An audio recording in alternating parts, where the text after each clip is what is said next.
Unahin na po natin ang sitwasyon sa The Manila Hotel kung saan naghahain ng Certificate of Candidacy ang mga aspirants sa pagkasenador. May ulat on the spot si Mav Gonzales. Mav?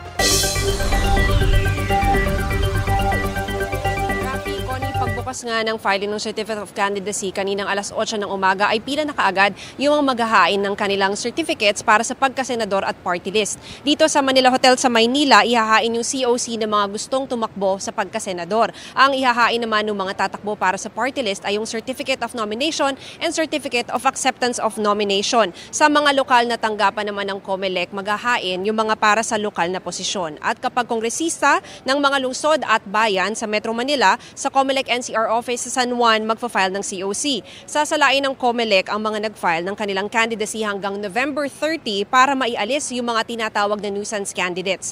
Para sa seguridad, nag-deploy ng nasa 36 na tauhan ang Philippine National Police sa buong bansa.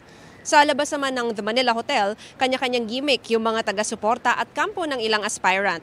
Hindi pa naman daw ito premature campaigning, sabi ng COMELEC, dahil maituturing lang na kandidato ang mga aspirant kapag nagsimula na ang campaign period. Sa ngayon, Connie, Rafi, ay medyo maluwag pa. Kanina medyo nagsunod-sunod yung mga naghain ng mga COC dito sa Manila Hotel. Pero ngayon, ay ayan, nakikita nyo naman, wala masyadong naghahain. Actually, medyo mabilis yung pagpa-file. Siguro mga nasa 15 to 20 minutes kada kandidato o kakandidato. Ang paalala naman ng COMELEC dun sa mga gusto pong mag-file ng COC ay siguruhin nyo na kumpleto yung mga dala ninyong dokumento dahil kanina meron ding mga na-turn away at pinababalik na lamang dahil kulang yung bit-bit nila. At paalala rin po ay yung filer plus 4 companions lang ang pwede pumasok dito sa loob ng COMELEC tent.